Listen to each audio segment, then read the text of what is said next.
नमस्कार दोस्तों। Union budget पेश हो चुका है और खास करके इस बजट को मोदी सरकार ने आम लोगों के हितकर बजट बताया हुआ है। जिस तरीके से इंडस्ट्री से रिएक्शन आ रहे हैं उससे तो एक बात साफ है कि यह बजट रोटी कपड़ा और मकान को प्राथमिकता देते हुए बनाया गया है, क्योंकि आने वाले समय में चुनाव भी नहीं है। यही वजह है कि सरकार ने पूरी मजबूती जो जीडीपी है उसको देखते हुए इस बजट को बनाया है। इस वक्त मेरे साथ past vice president builders of association के आनंद गुप्ता जी मेरे साथ मौजूद हैं। सर, आपका बहुत बहुत स्वागत है। और कल आपने बजट बहुत बारीकी से देखा हुआ है। सर, खास करके आप जो है इतने बड़े संगठन को लीड करते हैं और इसमें अभी बहुत सारी भूमिका आप निभा रहे हैं, रेरा में भी अच्छी भूमिका निभा रहे हैं। क्या कुछ आप लोगों के लिए इस बजट में था कि कुछ नहीं था? देखिए, जैसा कि बिल्डर्स ऑफ इंडिया एक बहुत बड़ा कंस्ट्रक्शन कॉन्ट्रैक्टर्स और बिल्डर्स का एसोसिएशन है और हमारे पूरा नेशनल देश में 260 के ऊपर सेंटर हैं और 23,000 डायरेक्टली बिजनेस हाउसेज हमारे मेंबर हैं और 1,50,000 एसोसिएट मेंबर हैं। उनके नज़र से जब हम इस पूरे बजट को देखते हैं तो मैं ये दो बात कहना चाहूँगा। एक, जितने भी लोग हमारे इंफ्रास्ट्रक्चर से संबंधित है वो बड़े खुश हैं। वो इसलिए खुश हैं कि 3 बड़े इंपॉर्टेंट डिसीजन जो कल के यूनियन बजट में उन्होंने रिफ्लेक्ट किए हैं कि एक तो इंफ्रास्ट्रक्चर का जो बजट है वो काफ़ी बढ़ाया गया है। 12,20,000 करोड़ रुपए का जो इंफ्रास्ट्रक्चर बजट किया, इससे उन सभी लोगों को काफ़ी बिजनेस अपॉर्चुनिटी मिल रही है, ऐसा स्पष्ट नज़र आ रहा है।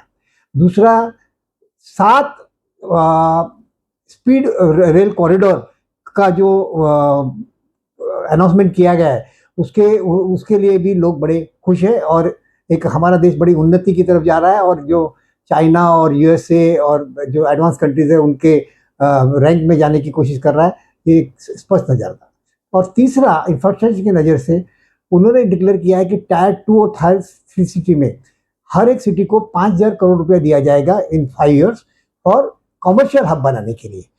तो ये तीनों जो इश्यूज है ये बहुत सा एम्प्लॉयमेंट जनरेट करेंगे, बहुत सा दूसरे जो कनेक्टिंग इंडस्ट्री है उनको फायदा करेंगे।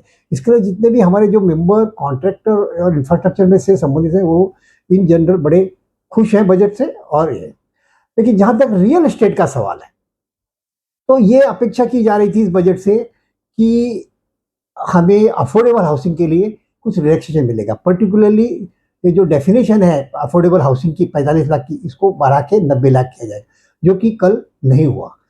पर्टिकुलरली जब जब हम देखते हैं कि रियल एस्टेट का इतना कंट्रीब्यूशन है इस देश की जीडीपी में, ये भी देखा गया है कि लास्ट ईयर जो होम लोन है वो उसमें इंक्रीज हुआ है 15% और उसका जो एनपीए है वो भी बहुत ही मामूली है 2%, जो कि वर्ल्ड में सबसे कम बताया जा रहा है। इसके बावजूद भी, और सेकेंड थिंग, हाउसिंग एक ऐसी जो रिक्वायरमेंट है जो सर्वसामान्य व्यक्ति को की जरूरत भी है और इतना ज़्यादा एम्प्लॉयमेंट भी जनरेट करती है।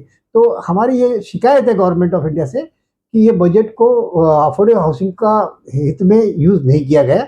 शायद वो बाद में करेंगे या इसमें कहीं ना कहीं गवर्नमेंट ऑफ इंडिया की चूक हुई है, ऐसा हमारा प्रारंभ है। सर, अगर हम बात करें मुंबई की बात करें, क्योंकि आप लोग मुंबई से ज़्यादा बिलोंग करते हैं, मुंबई में जिस तरीके से इंफ्रास्ट्रक्चर ग्रोथ हो रहा है, चाहे सीलिंग की बात करें, ईस्टर्न एक्सप्रेसवे की बात करें, मेट्रो एंड अंडरग्राउंड की बात करें, क्या मुंबई के लिए, क्योंकि जिस तरीके से मुंबई का इंफ्रास्ट्रक्चर ग्रोथ कर रहा है उस हिसाब से मुंबई के लिए उतना पैकेज की घोषणा नहीं की गई?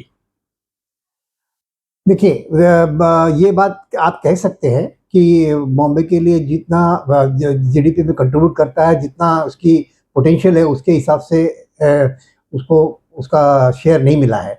लेकिन हमें ये भी याद रखना चाहिए कि बॉम्बे टू पूना और पूना टू हैदराबाद, ये 2 स्पीड रेल कॉरिडोर महाराष्ट्र को ही मिले हैं।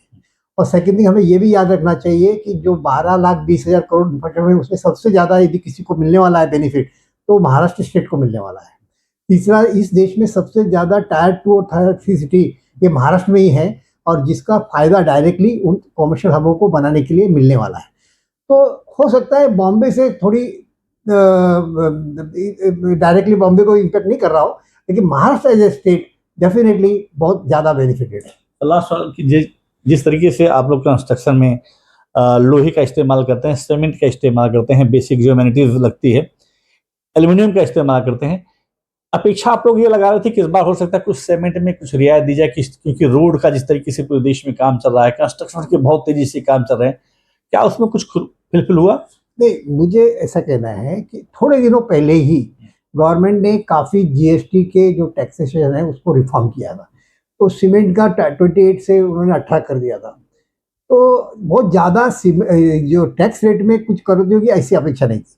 देखिए, हमें वो जो अपेक्षा थी और जिसकी इस देश को ज़रूरत है, देखिए इस देश ये इस कंस्ट्रक्शन इंडस्ट्री में मोर देन 7 करोड़ पब्लिक काम करती है और उसमें कि ज़्यादा करके लोग मोर देन 50% वो अनस्किल्ड हैं।